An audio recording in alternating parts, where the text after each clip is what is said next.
ஸ்தோத்திரிக்கிறோம் ஆண்டவர். நன்றி ஆண்டவரை ஸ்தோத்திரிக்கிறோம் ஆண்டவர். நல்ல ஆசீர்வதிக்கப்பட்ட நல்ல வேலைக்காக ஜெபிக்கிறோம். இந்த ஓய்வு நாள் எங்களுக்கு ஆண்டவரே ஸ்தோத்திரம். நல்ல பாடலை பாடும், ஆராதனை பாடலை பாடும் கிருபை செஞ்சேங்க, அதுக்கு நன்றி. இப்பொழுதும் ஆண்டவருடைய உங்களுடைய வேதத்திலிருந்து உங்களுடைய வேதத்திற்கு வசனங்களை நாங்கள் தியானிக்கிறோம். நீங்க பேசுங்க, நாங்கள் கேட்கிறோம். இயேசு கிறிஸ்து பரம்பிதாவே ஆமென். அல்லேலூயா, அல்லேலூயா, அல்லேலூயா. ஆண்டவர் பெரியவராய் இருக்கிறார். ஆகவே இந்த மாதத்தினுடைய வாக்குத்தத்த வசனம் சகரியா 9ஆம் அதிகாரம் 12ஆம் வசனம். நம்பிக்கையுடைய சிறைகளை அரணுக்கு திரும்புங்கள், இரட்டிப்பான நன்மையை தருவேன், அது இன்றைக்கே தருவேன். யார் யார் மனப்பாடம் பண்ணியிருக்கீங்க? ஏன்னா மாசம் பூரா நம்ம சொல்லிட்டே இருக்கிறோம், போர்டில் எழுதி போட்டிருக்கிறோம். தனியா கேட்டா கண்டிப்பா சொல்லி ஆகணும். அதிகாலை ஜெபத்தில் நம்ம இதையே 3 முறை நம்ம சொல்றோம். அப்படிங்கும் போது 7 முறை சொல்றோம். அதனால கண்டிப்பா நம்ம என்ன செய்யணும்? மனப்பாடம் பண்ணி ஆகணும். அப்பதான் நம்ம சிறையிருப்பு மாறும். ஆமா, நம்ம வசனங்களை நல்லா படிக்கணும். அந்த வசனத்துக்குள்ள இருக்கிற கருத்து என்ன அப்படிங்கறத நம்ம ஆண்டவர் சமூகத்துல நம்ம தியானம் பண்ணணும். சும்மா ஏதோ வந்தோம் போனோம், ஏதோ 2 வார்த்தை கேட்டோம், 2 பாட்டு பாடணும் அப்படிங்கிறது இல்லை. ஆவிக்குரிய ஜீவியத்தில் நம்ம ஒரு பேர் கிறிஸ்துவா இல்லாதபடி நம்ம எல்லாவற்றிலும் வளர்ச்சி இருக்க வேண்டும்.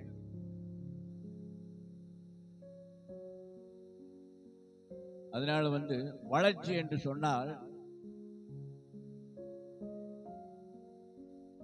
ஒரு ஜெபம் பண்ணுங்கன்னு சொன்னா கண்டிப்பா எல்லாரும் ஜெபம் பண்ணணும். நிறைய பேர் ஜெபம் பண்ண தனியா எழுப்பிவிட்டா ஜெபம் பண்ணவே தெரியாது. 7 வருஷம் 8 வருஷம் சபைக்கு வந்துட்டு இருக்கிறோம். கொஞ்சம் ஜெபம் பண்ணுங்கன்னு சொன்னா ஜெபம் பண்ண தெரியாது. ஒரு பைபிள் வாசிங்கன்னு சொன்னா அதுக்கு முந்த மாட்டாங்க.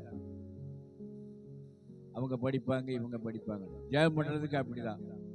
அவங்க 18 இவங்க 18 உட்காந்துட்டே இருப்பாங்க. ஒரு பாட்டு பாடினா அதுக்கு முன்னுக்கு வர மாட்டாங்க. அது சொல்லணும். அதனால ஒரு கிறிஸ்தவங்களா இருக்கிற நம்ம சிறையிருப்பெல்லாம் மாற்றணும்னு சொன்னா நம்ம ஆவிக்கு ருஜியத்துல முன்னேறி இருக்கணும். அப்படியா முன்னேறிக்கும் போது நம்மளை அறியாமையே நம்மளை ஆண்டவருடைய வார்த்தைகளை சொல்லும் போது உண்மையாலுமே ஆண்டவர் நம்முடைய வாழ்க்கையில நம்மளால முடியாத காரியத்தை ஆண்டவர் முடிய வைக்கிற தேவனாயிருக்கிறார். இந்த நாட்களில் பார்க்கும்போது ஆண்டவர் மேலதான் நம்ம நம்பிக்கை வைக்க வேண்டும். வேற எந்த மனுஷனும் உலகத்துல இருந்து எல்லா பொய்யும் பித்தலாட்டமா தான் இருக்கு. அதான் 118ஆம் சங்கீதத்துல 118 வசனம் நினைக்கிறேன்.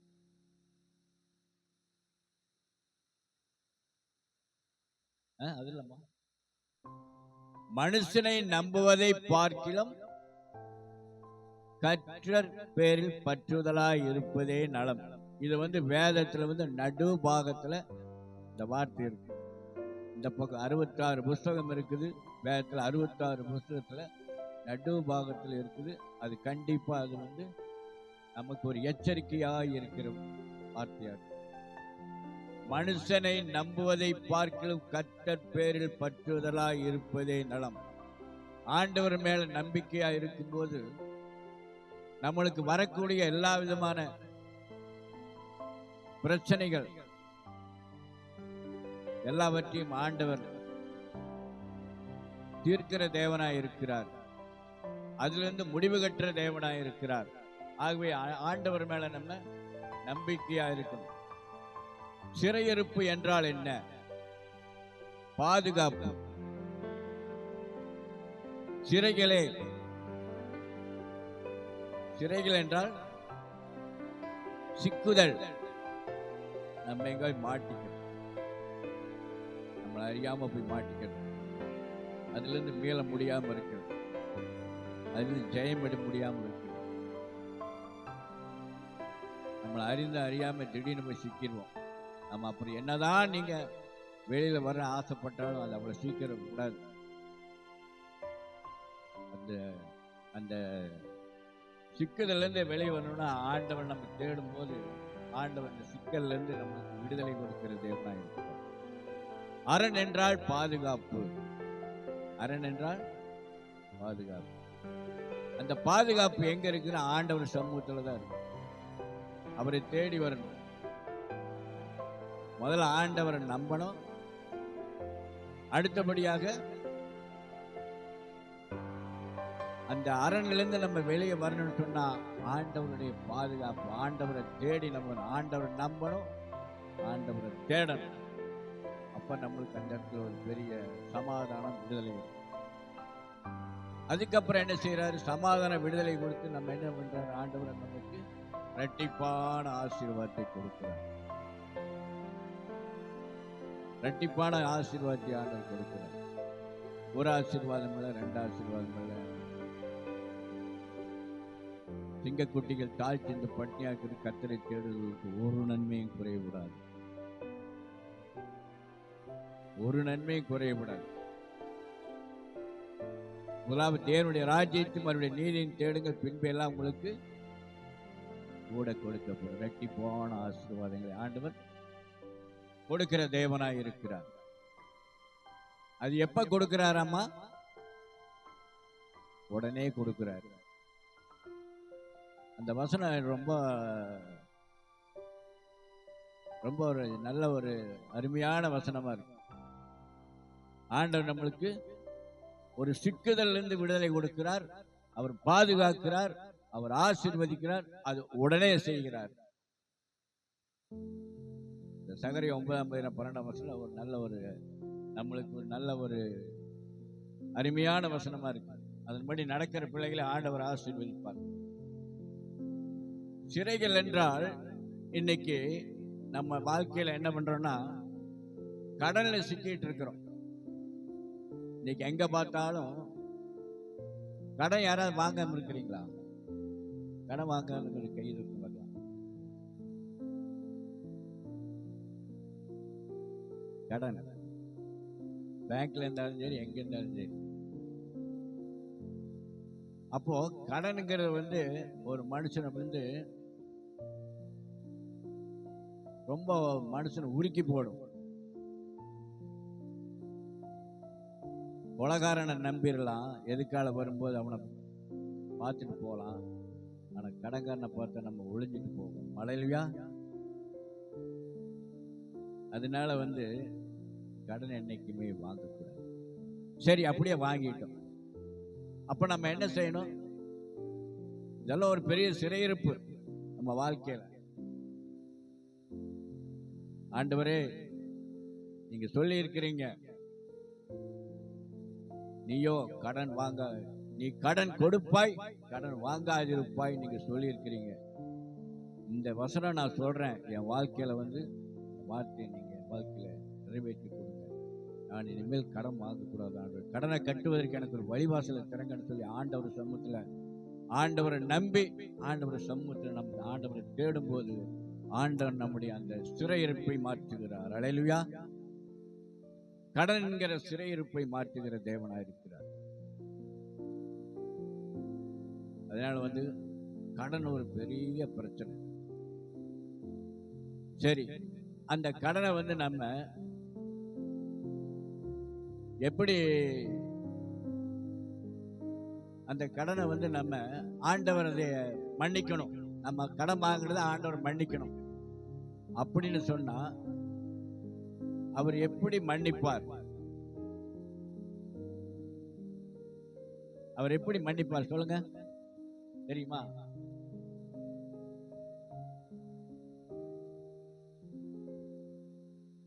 ஆண்டவர் இது பரமண்டல ஜெபத்தை சொல்ற என்ன எடுத்து படிங்க. பரமண்டல ஜெபத்தை மத்தேயு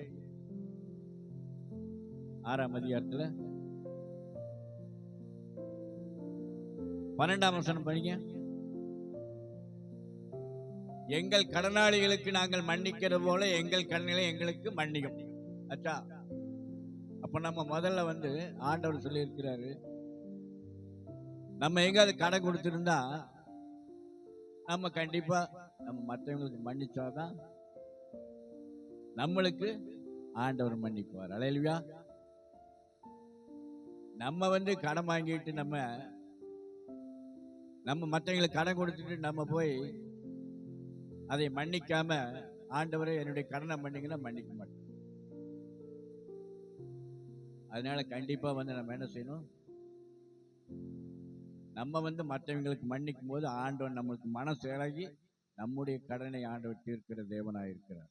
ஆகவேதான் அந்த வசனம் சொல்றது, அழகா சொல்றது. நம்ம மற்றவங்களுக்கு இறங்க வேண்டும். மற்றவங்களுக்கு இறங்கும் போது ஆண்டவர் நம்ம வாழ்க்கையில பெரிய காரியங்களை செய்கிற தேவனாக இருக்கிறார். ஆகவே கடனுங்கிறது ஒரு பெரிய வியாதி. கடன் வாங்கக்கூடாது. நம்ம ஜீரோ பேலன்ஸ், ஜீரோ வட்டி அப்படின்னு சொல்லி எல்லாம் ஏமாத்துவாங்க. பேங்க்ல இருந்து ஏமாத்துவாங்க. ஆனா நாளைக்கு அதுக்கு நம்மளால கட்ட முடியாது. 3 ரூபா வட்டியுமா, 10 ரூபா வட்டியுமா, கந்து வட்டியுமா, மீட்டர் வட்டியுமா, இதெல்லாம் வாங்கிட்டு கடைசியில் என்ன பண்ணுவோம்னா, நம்மளால முடியல எல்லாத்தையுமே நம்ம கொண்டு அடமானத்துக்கு வைக்க வேண்டியது வந்து, கடைசிக்கு நம்மளையும் கூட அடமானத்துக்கு போக வேண்டியது வந்து. அந்த அளவுக்கு சூழ்நிலை மோசமாயிடும். அதனால கடனுங்கிறது ஒரு பெரிய பிரச்சனை. அதனால கடனை வாங்கினாலும் கூட நம்ம என்ன செய்யணும், நம்ம ஆண்டவர் சமூகத்தில் நம்ம மற்றவங்களுக்கு நம்ம மன்னிக்கும் போது நம்ம கடனை ஆண்டவர் மன்னிக்கிறார்.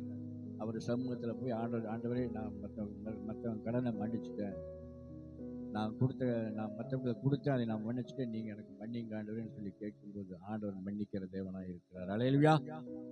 ஆண்டவர் பெரிய காரியங்களை செய்வார். அடுத்தது பார்க்கும்போது நம்ம வாழ்க்கையில அடுத்த சிறையிருப்பு என்ன, வியாதி. எப்படி வியாதி? எங்க பார்த்தாலும் வியாதி தான். சுகரு, பிரஷரு, ஹார்ட் அட்டாக்கு எல்லாமே நிறைய இருக்கு இன்னைக்கு. ஆனா இதெல்லாம் போகணும், இதெல்லாம் தீரன்னு சொன்னா நம்ம ஆண்டவர் சமூகத்துல நம்முடைய பாவங்களை எல்லாம் அறிக்கையிட்டு ஆண்டவர் சமூகத்தில், ஆண்டவரே என்னுடைய பாவங்களை மன்னிங்க, என்னுடைய குற்றங்களை மன்னிங்க, என்னுடைய மீறலை மன்னிங்கன்னு சொல்லி ஆண்டவர் சமூகத்தில் நம்ம ஆண்டவரே நம்ம தாழ்மையாக ஆண்டவர் சமூகத்தில் முழங்கால் படிட்டு ஆண்டவர் நோக்கி பார்க்கிற வேளையில ஆண்டவர் நம்முடைய வியாதி, எப்பேற்பட்ட வியாதியா இருந்தாலும் ஆண்டவர் நம்மளுக்கு சுகத்தை கொடுக்கிற தேவனாக இருக்கிறார். அல்லேலூயா. வியாதி வந்துருச்சுன்னு சொன்னா நம்ம கிட்ட நம்ம சம்பாதிக்கிறது ஒரு 1000 ரூபா தான் ஒரு நாளைக்கு சம்பாதிப்போம், 2000 ரூபா சம்பாதிப்போம். ஆனா 10,000 ரூபா செலவு பண்ண வேண்டியது வரும். முதல்ல எல்லாம் ஒரு 50 ரூபா கொண்டு போனா 100 ரூபா கொண்டு போற டாக்டர் வாங்கி போட்டு பீஸ் போட்டு இது பண்ணுவான். சரி, டாக்டர் பீஸ்ன்னு சொல்லி ஒரு 50 ரூபாய்க்குள்ள 100 ரூபாய்க்குள்ள ஆகும். இன்னைக்கு ஒரு டாக்டர் பீஸ் 500 ரூபா ஆகுது. அதுக்கப்புறம் மருந்து மாத்திரை, அப்புறம் மற்ற காரியம், இதெல்லாம் போக்கும்போது கம்மி போட்டால் அவன் என்ன பண்ணிடுவான், ஒரு 1000, 1500, 2000 ரூபாய்க்கு பில் போட்டுருவான். பில் போட்டதும் இல்லாமல் கடைசியில் என்ன சொல்லுவான், சார் நீங்கள் இது கண்டிப்பாக சாப்பிடுங்க, மாதம் மாதம் நீங்கள் என்னை பார்த்துட்டு போங்க, செக் பண்ணிட்டு போங்க அப்படின்னு சொல்லி மாதம் மாதம் அவன் என்ன பண்ணுவான், அவன் சார்பில் ஒரு 5000 ரூபா 10,000 ரூபா வர்ற மாதிரி அவன் கணக்கு போட்டுருவான். நீங்கள் கடைசியில் இது நல்லாக வரைக்கும் வரணும்னா அவன் நல்லாக்க மாட்டான். நல்லாக வரைக்கும் வரணும்னு வாங்கன்னு சொல்லுவான், நல்லாக்க மாட்டான். அது பெருசு பண்ணி விட்டு தான் நல்லாக்குவான். அது நல்லாக்குறது முடிவில்லை. ஒரு பக்கம் இன்னொரு பக்கம் ஒரு வியாதிக்கு அவன் மாத்திரை கொடுத்தானா இன்னொரு வியாதி வேற பக்கம் ஆரம்பிச்சு, அதுக்காக மருந்து கொடுத்தானா இன்னொரு பக்கம் வேற ஆரம்பிச்சிடும். அதனால வியாதிங்கிறது ஒரு ரொம்ப மோசமானது. அதனால் ஆண்டவர் சம்பந்தமான குற்றங்கள், குறைகள், பாவங்கள், மீறுதல், அக்கிரமங்கள் எல்லாம் ஆண்டவரே நீ மன்னிங்க ஆண்டவரே அப்படின்னு சொல்லி, நான் இனிமேல் அந்த பாவம் செய்ய மாட்டேன், அந்த குற்றம் செய்ய மாட்டேன்னு சொல்லி ஆண்டவர் சமூகத்தில் மன்னிப்பு கேட்டு ஆண்டவர் நம்ம தஞ்சமாய் போகும்போது ஆண்டவர் நம்ம வாழ்க்கையில் பெரிய காரியங்களை செய்கிறார். சமாதானத்தை கொடுக்கிறார், சந்தோஷத்தை கொடுக்கிறார், நிம்மதியை வாழ வைக்கிறார். அதனால அதுக்கு ஒரு வசனம் எடுத்துக்கங்க. சங்கீதம் 103 சங்கீதம் 3 வசனத்திலிருந்து படிங்க. அவர் உன் அக்கிரமங்களை எல்லாம் மன்னித்து உன் நோய்களை எல்லாம் குணமாக்கி உன் பிராணனை அழிவுக்கு விலக்கி மீட்டு உன்னை கிருபையினாலும் இரக்கங்களினாலும் முடிசூட்டி நன்மையினால் உன் வாயை திருப்தியாக்குகிறார். கழுகுக்கு சமமாய் உன் வயது திரும்ப வாழ வயது போலாகிறது. ஒடுக்கப்படுகிற யாவருக்கும் கர்த்தர் நீதியையும் நியாயத்தையும் செய்கிறார். அவர் தமது வழிகளை மோசேயுக்கும் தமது கிரிகளை இஸ்ரவேல் புத்திரருக்கும் தெரிய பண்ணுகிறார். அல்லேலூயா. ஆமா, அவர் உன் அக்கிரமங்களை எல்லாம் மன்னித்து உன் நோய்களை குணமாக்கி உன் பிராணனை அழிவுக்கு விலக்கி மீட்டு உன் வயது கழுகுக்கு சம வயது திரும்ப வாழ வயது போலாக்குகிறார். அல்லேலூயா.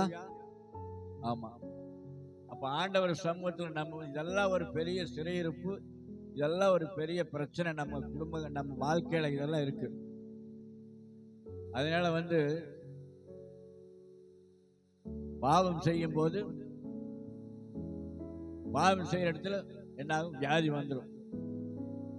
அதனால நம்ம சொல்றது மட்டும் இல்ல, அறிக்கையிடுறது மட்டும் இல்ல, அதை விட்டு விடும்போது தான் ஆண்டவர் பெரிய காரியங்களை செய்கிற தேவன். அவர் தன் பாவங்களை மறைக்கிறவன் வாழ்வடைய மாட்டான், அவைகளை அறிக்கை செய்து விட்டு விடுகிறவனோ இரக்கம் பெறுவான். அதனால வியாதிங்கிறது ஒரு பெரிய பெரிய பிரச்சனை. அது ஒரு பெரிய சிறையிருப்பு. அதனால அந்த சிறையிருப்புல நம்ம மேலன்னு சொன்னா ஆண்டவரை தேடி நம்ம ஆண்டவரை சமூகத்தில் உட்கார்ந்து ஆண்டவரேன்னு சொல்லி நம்ம முழங்கால் படிட்டு ஆண்டவரை தேடும் போது அந்த சிறையிருப்பிலிருந்து ஆண்டவர், இந்த வியாதிங்கிற சிறையிருப்பிலிருந்து ஆண்டவர் நம்மளுக்கு விடுதலை பண்ணி நம்மளை சுகமாய் வைக்கிற தேவனாய் இருக்கிறார். அதனால அந்த வியாதிங்கிறது எதுல வேணாலும் வரலாம், எப்படி வேணாலும் வரலாம். குடியினால வரலாம், ஸ்மோக்குனால வரலாம், கெட்ட நடத்தினால வரலாம். வியாதி எதுல வேணாலும் வரலாம். அதனால அது எதனால வருதோ அது நம்மளுக்கு தான் தெரியும். அதை விட்டு விடும்போது ஆண்டவர் நம் வாழ்க்கையில பெரிய காரியங்களை செய்கிறார். நம்மளுக்கு ஆசீர்வாதமாய் நம்ம சமாதானமாய் சந்தோஷமா இருப்போம். வியாதி இருந்தா என்னைக்குமே நம்மளுக்கு ஒரு பெரிய ஒரு இதா இருக்கு, நிம்மதி இருக்காது, ஒரு சந்தோஷம் இருக்காது. அந்த வியாதிங்கிறது ஒரு பெரிய மனிதனுடைய மனித குலத்துக்கு அது ஒரு பெரிய ஒரு இது. அதனால வியாதி இல்லாம இருக்கணும். ஆண்டவர் சமூகத்தில் ஆண்டவரே என்னை நல்ல சுகமுள்ளவனாய் மாற்றுங்க ஆண்டவரேன்னு சொல்லி ஆண்டவர் சமூகத்தில் நம்முடைய சுகத்துக்காக ஆண்டவர் சமூகத்தில் நிற்கணும். அதனால அதிகாலை எழுந்திரிச்சோம்னா ஆண்டவர் சமூகத்தில் என்னுடைய ஆவி ஆத்மா சரீரம் முழுவதும் என்னுடைய சமூகத்தில் ஒப்பு கொடுத்து ஜெபிக்கிற ஆண்டவரேன்னு சொல்லி அதிகாலையில் நம்ம என்னுடைய ஆவி ஆத்மா எல்லாம் உங்களுடைய சமூகத்தில் ஒப்பு கொடுக்குறேன். என்னுடைய எல்லா விதமான அவயவங்களையும் நீங்க பாதுகாத்துக் கொள்ளுங்க அப்படின்னு சொல்லி ஆண்டவர் சமூகத்தில் கேட்க,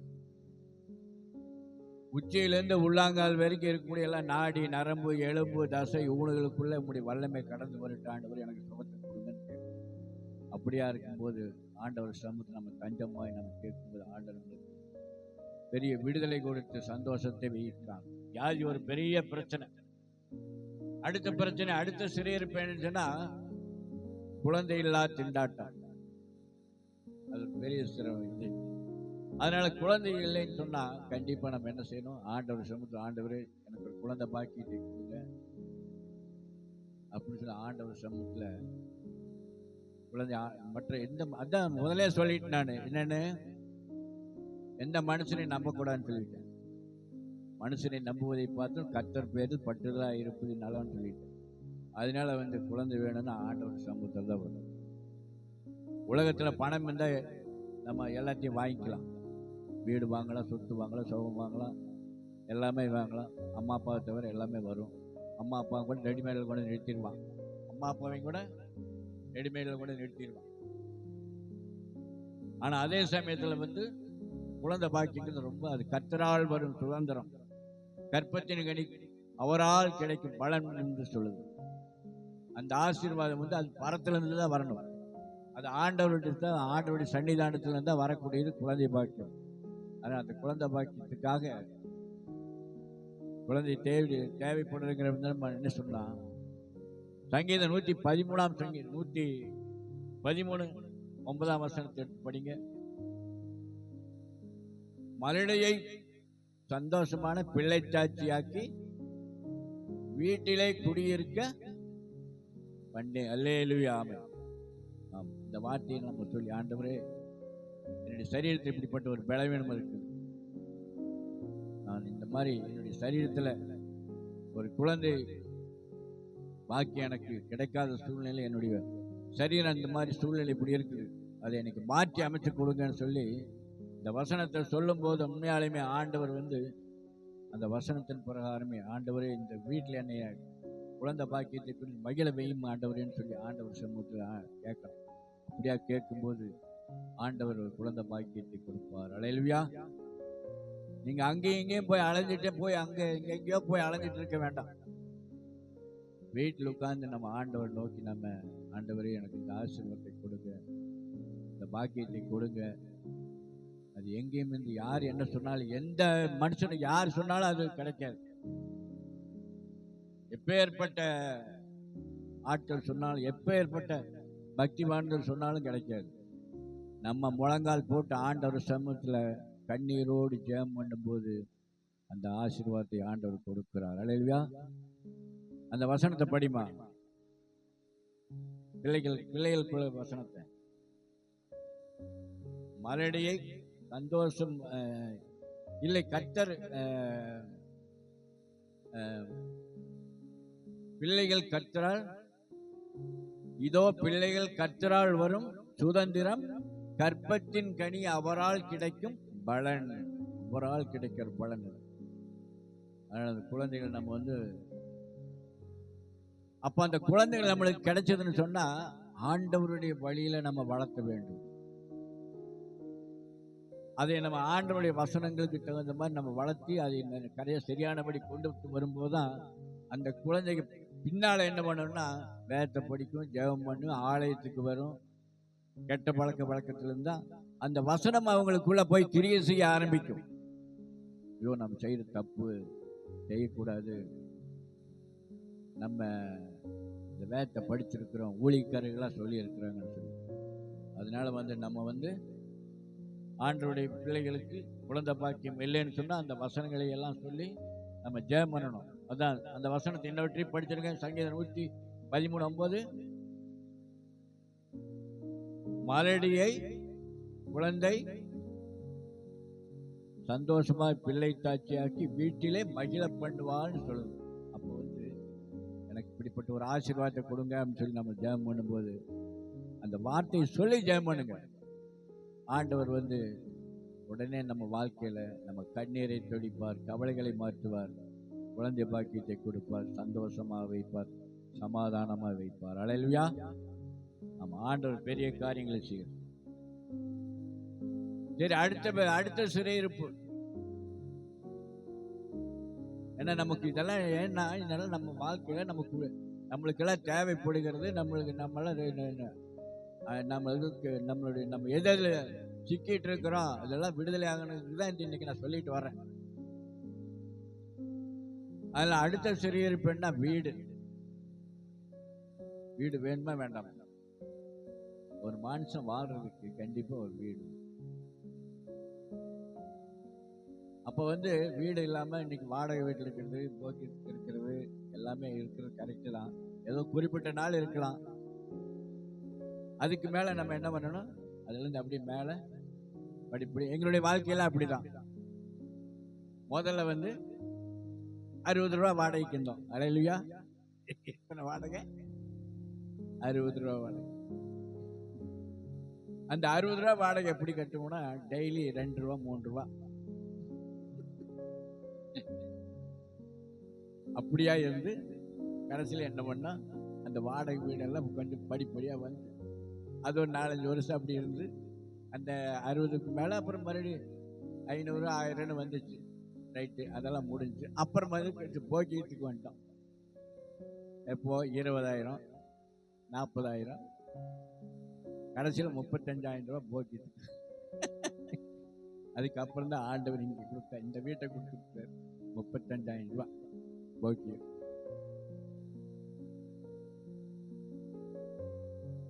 அப்புறம் அதுக்கப்புறம் ஆண்டவர் என்ன பண்ணிட்டாரு? இத்தனைக்கும் எனக்கும் வீடு வாசல் இருக்கு. எங்க அப்பா அம்மா சம்பாரிச்சு வச்சிருக்கிறாங்க. என் மனைவி வீட்லயும் இந்த வீடு வாசல் எல்லாம் இருக்குது. ஆனா யாரையும் நம்பி நாங்க வாழல. அன்னைக்கும் வாழல, என்னைக்கும் வாழல, இன்னைக்கும் வாழல. ஆனா நாங்க தனியாவே இருந்தோம். ஆனா எங்க அம்மா அப்பாவும் அவங்க அம்மா அப்பாவும் கோழி எப்படி ரக்க முளைச்சோன்னு கொத்தி துரத்தி விடுது, போய் இற போய் தின்னுக்கன்னு சொல்லி, அந்த மாதிரி ரக்க முளைச்சிருச்சு, கல்யாணம் மூச்சாச்சு, இனி போய் என்ன பண்ணு, நீ பொழைச்சிக்கோ அப்படிங்கிற மாதிரி எங்களை துரத்தி விட்டாங்க. அதனால அன்னைக்கு துரத்தி விடங்காட்டிக்கு தான் இன்னைக்கு உண்மையாலுமே தனிப்பட்ட முறையில் இருந்து நாங்க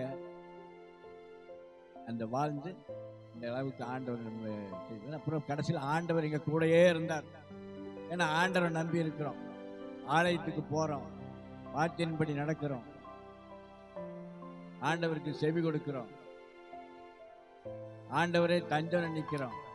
ஆண்டவர் கைவிடாம கொண்டு வந்துட்டார். கைவிடாம கொண்டு வந்து ஆண்டவர் என்ன பண்ணாரு?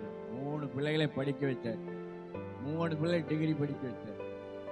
கல்யாணம் பண்ணி வச்சார். ஆங்காங்கே குடும்பமா வச்சார். ஆங்காங்க எல்லாத்துக்கும் ஒரு சொந்த வீடை கொடுத்தார். அதனால ஆண்டவரை கர்த்தரை நம்புகிறோம் செழிப்பான். அல்லேலூயா. ஆண்டவரை நம்பணும், ஆண்டவரை தேடணும், ஆண்டவருக்கு முக்கியத்துவம் கொடுக்கணும். அப்ப நம்மளுக்கு வீடு ரொம்ப முக்கியம். வீடு வாசல் கண்டிப்பா வேணும். அப்படின்னு சொன்னா கண்டிப்பா அதுக்கு என்ன வசனம், அதையும் சொல்லி நம்ம ஜெபம் பண்ணணும். எடுங்க பார்க்கலாம். சங்கீதம் 68:6. தனிமையா இருக்கிறவர்களுக்கு வீடு வாசல் ஏற்படுத்துகிற தேவன். எப்படி? தனிமையா இருக்கிறவர்களுக்கு. இதெல்லாம் ஒரு பெரிய சிறையிருப்பு. வீடு இல்லைன்னா கஷ்டப்படணும். மாசமான டான் ஒடியாந்துடும், தேதி வந்துடும், வாடகை கொடுக்கணும். ஆமா, 5,000 ரூபா கொடுக்கணும், 10,000 ரூபா கொடுக்கணும், 20,000 ரூபா கொடுக்கணும். எவ்வளவு மாசம் நமக்கு அவங்க நேரம் வீட்டுக்காரங்க கேட்கலன்னா அது கொடுத்தாகணும். தண்ணி பில்லு கட்டணும், கரண்ட் பில்லு கட்டணும்.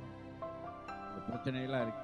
அதனால ஆண்டவர் சமூகத்தில் நம்ம இந்த உலகத்தில் பூமியில் இருக்க வரைக்கும் ஏதோ நம்மளுக்கு ஒரு சொந்த வீடு, அவ்வளோதான்.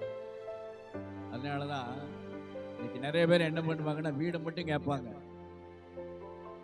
வெளியே உட்கார்ந்து ரெஸ்ட் எடுக்கிறதுக்கு வாசல் கேட்க மாட்டாங்க. ஆனால் ஆண்டவருடைய வசனம் சொல்லுது, வீடு வாசலை ஏற்படுத்துகிற தேவன்.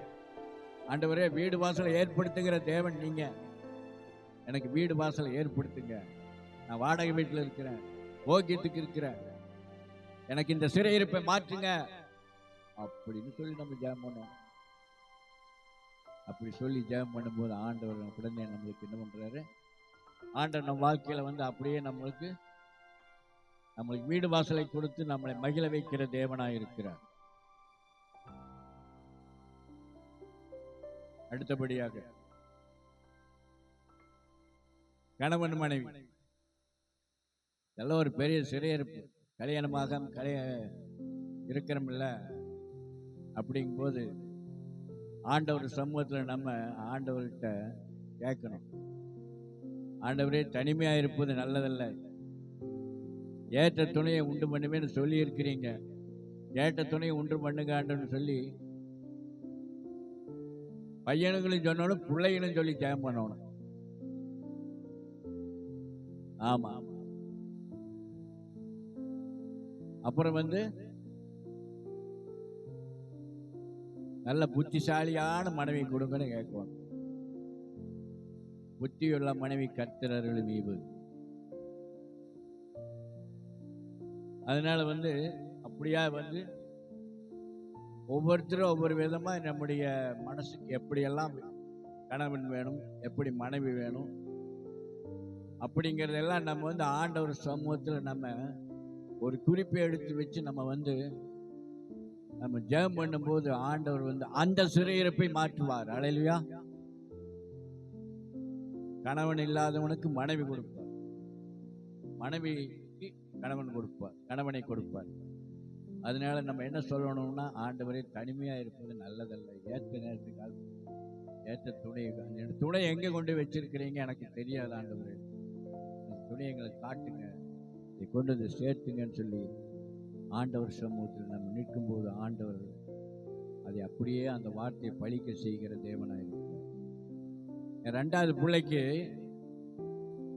பெங்களூர் எங்க இருக்குது, நாங்க எங்க இருக்கிறோம், அது யாருன்னு தெரியாது, எவருன்னு தெரியாது, முன்ன பின்ன பார்த்துலாம், முன்ன பின்ன இது பெங்களூர்ல கார்ல இருந்து சரின்னு சொல்லி போட்டு அவர் சொல்லிட்டார், என்னங்க அவங்க இந்த பொண்ணு எங்களுக்கு பிடிச்சிருச்சுங்க அப்படின்னாரு. உங்களுக்கு பிடிச்சிருச்சுங்க, ரொம்ப சந்தோஷம், ஆனா எங்களுக்கு பிடிக்கணும்ல, அதனால நீங்க போய் நல்லா ஜெபம் பண்ணிட்டு வாங்கன்னு அனுப்பிச்சிட்டோம். யாரு? பெங்களூர்காரர். அவரு நாங்க ஜெபம் பண்ணிட்டு தான் வந்திருக்கிறேன் அப்படின்னு. ஜெபம் பண்ணி உங்களுக்கு ஆண்டவர் வெளிப்பாடு கொடுத்தா எங்களுக்கு வெளிப்பாடு கிடைக்கலையே அப்படின்னு சொன்ன உடனே நம்ம பிள்ளை என்ன பண்ணா, சரிங்க நீங்க போயிட்டு வாங்க, நான் உங்களுக்கு ஒரு 30 நாள் 1 மாசம் கழிச்சு நான் உங்களுக்கு பதில் சொல்றேன். இப்ப ஜெபம் பண்ணிட்டு அப்புறம் இருந்தோம்னா அவளுக்கு ஒரு முடிவு வந்துருச்சு. ஆண்டவர் முடிவு கொடுத்துட்டாரு, சரி இந்த பையனை கட்டிக்க சொல்லி ஆண்டவர் முடிவு கொடுத்துட்டாரு. உடனே அவர் வர்றாரு, என்னமாச்சு, முடிவு என்னாச்சு? சரிங்க அது கல்யாணம் ஓகே தானுங்க அப்படின்ட்டான். அப்புறம் அதே மாதிரி அந்த கல்யாணம் பண்ண வச்சு சரின்னு சொல்லி போட்டு கூடிடுச்சு. அப்புறம் நாங்கள் இங்கிருந்து என்ன பண்ணுறோம், அவங்களுக்கு யாருன்னு தெரியாது, முன்ன பின்ன யாருன்னு தெரியாது, வந்தது தெரியாது, ஜாதியும் இல்லை, ஜானம் இல்லை, கோத்திரம் இல்லை, கோலம் இல்லை, எதுவுமே கிடையாது, எதுவும் தெரியாது, எதையும் விசாரிக்கல.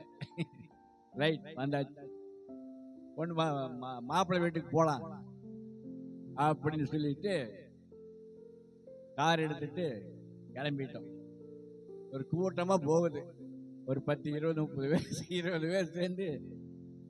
அது என்ன காரு? சபா என்ன? ஸ்கார்பியோ. ஸ்கார்பியோ கார்ல இங்கேருந்து ஒரு 10 12 பேர் கிளம்பிட்டோம். அங்கே போன பெங்களூர் போனோடனே வீடும் தெரியாது, வாசலும் தெரியாது, நடு ரோடு நிறுத்திருக்கிறோம். சரின்னு சொல்லி போட்டு அங்கே பக்கத்தில் ஒரு நம்ம வீட்டுக்காரிக்கு சொந்தக்கார ஒருத்தர் பெங்களூர்ல கல்யாணம் பண்ணி அங்கே இருக்கிறாரு. சரி அவர் வீட்டு தொழா வீட்டு போகலான்னு சொல்லி நைட்டில் போகிறோம். தொழா வீட்டு போய் அங்கே போனோன்னே அவர் சரி வாங்கன்னு சொன்னோன்னே வாங்கி போனோன்னே போயிட்டோம். நைட் எத்தனை மணிக்கு? 12 மணிக்கு போகிறோம். 12 மணி போனோன்னே சரி வாங்க அப்படின்னு சொல்லி அவங்க உட்கார வச்சு இதெல்லாம் நைட்டெல்லாம் எங்களுக்கு தூங்க வச்சு காலையில் அதிகாலை வந்துருச்சு. அம்மா நீங்கள் இப்படி ஒன்றும் தெரியாமல் இப்படி வந்திருக்கிறீங்களே, இந்த பெங்களூர் ரொம்ப மோசமாக பட்டணமா எப்படி பொண்ணுக்கு மாப்பிள்ளைக்கு கிடைக்கிறீங்க, என்ன சமாச்சாரம், அங்கே கிடைக்காத மாப்பிள்ளையா எங்க வந்துட்டீங்க நீங்க அப்படிங்கிறாங்க. எப்படி அங்க கிடைக்காத மாப்பிள்ளையா இங்க வந்துருச்சு அப்படின்னு அங்க இருக்கிற ஆள் சொல்றாரு. இப்படி வேற ஒரு குண்டை போடுறீங்க அப்படின்னு. ஆமாங்க, ஆண்டவருடைய வெளிப்பாடோட தான் வர்றோம். அதனால ஆண்டவர் நன்மைக்கு எல்லாமே செய்வார். அப்புறம் விசுவாசத்தோடு வந்திருக்கிறேங்க, எந்த மனுஷனையும் நாங்கள் நம்பலைங்க, ஆண்டவரை நம்பி வந்திருக்கிறோம் அப்படின்னு சொன்னோன்னே, அப்படிங்களா, சரி ரைட் பரவாயில்ல. ஆனால் பெங்களூர் கொஞ்சம் ரொம்ப மோசமான பட்டணம் தான். அதில் வசிக்கிற அதில் ஒரு நல்ல பையன் கிடைக்கிறான்னு சொன்னால் அது உங்களுக்கு நீங்கள் அதிர்ஷ்டசாலி தான் அப்படின்னு சொல்லிட்டார். அப்புறம் என்ன பண்ணார், இந்த அட்ரஸ் எல்லாம் கொடுத்தோன்னே அவர் காரில் அவர் முன்னால் கிளம்பிட்டார். கணவன் மனமே கிளம்பிட்டு இந்த அட்ரஸை கண்டுபிடிக்கிறதுக்கு அவர் எங்களுக்கு முன்பாக அவர் போயிட்டு இருக்கிறார். நாங்கள் பின்னாடி எங்கள் கார் போகுது. போனோன்னே அங்கே போனோன்னு கரெக்டாக அட்ரஸ் கண்டுபிடிச்சி வீட்டுக்கு போனோம். வீட்டுக்கு போய் உட்கார்ந்தோடனே அப்புறம் அவங்க எல்லாம் உட்காந்துருக்குறாங்க, பேசி இருக்கிறாங்க. எங்கள் வருகையை பார்த்துட்டு இருக்கிறாங்க. எப்போ வருவாங்க பொண்ணு வீடுன்னு. போயாச்சு, பொண்ணு வீடு போயாச்சு. அவங்க ஒரே தடப்படலாம், அதை பண்ணுறாங்க, இதை பண்ணுறாங்க, அதை செய்கிறாங்க, இதை செய்கிறாங்க, வாங்குங்கிறாங்க, சோத்துறங்கிறாங்க, என்னென்னு சொல்கிறாங்க. எல்லாம் சொல்லி முடிச்சு அவர் கடைசியில் எல்லாம் ஸ்வீட்டு அதெல்லாம் கொண்டு வந்து வைக்கிறாங்க. சரி பரவாயில்ல, மாப்பிள்ளை எங்கேங்க, மாப்பிள்ளை பாருங்க அப்படின்னு சொல்லிட்டு அப்புறம் அதெல்லாம் பேசெல்லாம் முடிச்சதுக்கு அப்புறம் ஓகேன்னாச்சு. இதெல்லாம் எதுக்கு சொல்றேன்னா, ஆண்டவர் ஒரு சில காரியங்களை எப்படி செய்யறாருன்னா, என்னை நோக்கி கூப்பிடு, அப்பொழுது நான் உனக்கு அறியாது எட்டாவது பெரிய காரியங்களை செய்வேன். என்னை நோக்கி கூப்பிடு, அப்பொழுது நான் உனக்கு உத்தரவு கொடுத்து நீ அறியாததும் எட்டாததும் பெரிய காரியங்களை செய்வேன். இன்னைக்கு கல்யாணமா, இன்னைக்கு 15 வருஷம் ஆச்சு.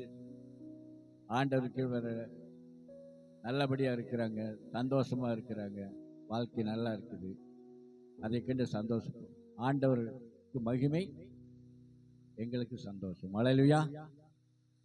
அதனால நம்ம ஆண்டவர் சமூகத்தில் நம்ம கேட்கணும், ஆண்டவரே எனக்கு நல்ல ஒரு கணவனை கொடுங்க, மனைவி கொடுங்க. அது நீங்க தான் செய்யணும் அப்படின்னு சொல்லி ஆண்டவர் சமூகத்தில் நம்ம வேண்டுதல் பண்ணணும். எந்த மனுஷனுடைய ஆலோசனை கேட்கக்கூடாது, எந்த மனுஷனுடைய ஆலோசனை கேட்கக்கூடாது, எந்த நண்பருடைய ஆலோசனை கேட்கக்கூடாது. கர்த்தரை நம்பும் போது சகல நம்மளுக்கு எல்லாம் நன்மைக்கு ஏதுவாய் முடிகிறது.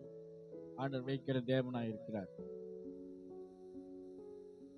அடுத்தபடியா இன்னொரு சிறையிருப்பை பார்த்துட்டு நம்ம முடிச்சுக்கலாம். வேலையில்லா திண்டாட்டம். இன்னைக்கு எங்க பார்த்தாலும் படிச்சுட்டாங்க, வேலை இல்லை. என்ன வேலைக்கு போறது, வாழ்க்கையை நடத்துறதுக்கு. அதனால அதுக்கும் ஆண்டவர் சமூகத்தில், ஆண்டவரே எனக்கு வேலை கொடுங்க, இந்த அளவுக்கு படிச்சிருக்கிறேன், அதனால எனக்கு வேலை கொடுங்க ஆண்டவர் சொல்லி நம்ம ஆண்டவர் சமூகத்தில் ஆண்டவர் என்ன வேலை கொடுக்கிறாரோ அது நம்ம செய்யணும். அதுலேருந்து ஆண்டவர் நம்மளுக்கு ஒரு உயர்வை கொடுப்பார். அதனால இந்த வேலை இது படிச்சிருக்கிறேன், எனக்கு இந்த வேலை தான் வேணும், இதுதான் நான் செய்வேன், இதுதான் எனக்கு அப்படின்னு நம்ம முடிவு கட்டி உட்கார்ந்தோம்னா இந்த காலத்தில் நம்ம மேலே போகவே முடியாது, வாழ்க்கை அமைக்கவே முடியாது, நம்ம சந்தோஷமா இருக்க முடியாது. படிச்சதெல்லாம் தூக்கி அந்த பக்கம் வச்சுட்டு நம்ம என்ன செய்யணும், ஆண்டவரே எனக்கு ஒரு நல்ல வேலை கொடுங்க ஆண்டவர்னு சொன்னா ஆண்டவர் என்ன பண்ணுவார், நீ அறியாத பெரிய காரியங்களை செய்கிற தேவன். நீ ஏதோ ஒரு சின்ன வேலைக்கு போகலான்னு தான் நீ முடிவு கட்டி உட்காந்துருப்ப. ஆண்டவர் உன்னை என்ன பண்ணுவார், மேலான வேலை கொடுத்து மேலால உட்கார வச்சு நல்லபடியா வச்சிருவார். அதனால ஆண்டவர் கிட்ட தான் எல்லாமே இருக்குது. அதனால இதெல்லாம் ஒரு பெரிய சிறையிருப்பு. ஒரு மனிதனுடைய வாழ்க்கையில் இதெல்லாம் சிறையிருப்பு. இதெல்லாம் மாறணும். இதெல்லாம் மாறும்போது, மாறணும்னு சொன்னா ஆண்டவரை நம்பணுங்க, ஆண்டவர் தேடணும், ஆண்டவருக்கு முக்கியத்துவம் கொடுக்கணும். ஆண்டவர் சும்மா எல்லாரும் கிறிஸ்தவங்க நானும் கிறிஸ்தவங்க சொல்லக்கூடாது. அதுல ஒரு முன்னேற்றம் இருக்கணும் வாழ்க்கையில. பூமிக்குரிய ஆசீர்வாதம் இதெல்லாம். அதற்கு மேலாக நம்ம இன்னொரு ஆசீர்வாதம், ஆண்டவருடைய பரலோக ராஜ்யத்துக்கு நம்ம போறதுக்கு நம்ம ஆயத்தப்பட்டு கொண்டு இருக்க வேண்டும். இந்த பூமியில இந்த ஆசீர்வாதம் எல்லாம் ஆண்டவர் கொடுப்பார்.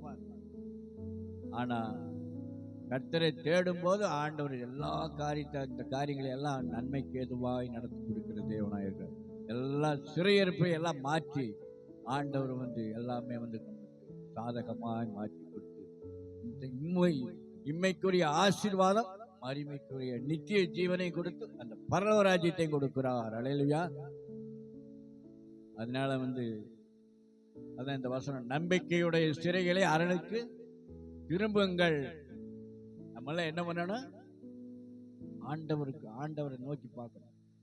ஆண்டவரை தான் எல்லாமே. நம்முடைய இந்த உலகத்துல நம்ம என்ன எங்க போனாலும் சரி, ஆண்டவர் தான். அவர்கிட்ட போங்க, அவரை தேடுங்க, அவருக்கு முக்கியத்துவம் கொடுங்க. அதான் ஆண்டவர் சொல்றார், முதலாவது தேவனுடைய ராஜ்யத்தையும் அவருடைய நீதியும் தேடுங்கள், பின்பு எல்லாம் உங்களுக்கு கூட கொடுக்கப்படும். இந்த வேத வசனத்தின்படி ஆண்டவர் நம்மளை வழிநடத்துவாராக. ஆமென். திருவசனத்தை ஆண்டவர் ஆசீர்வதிப்பார்.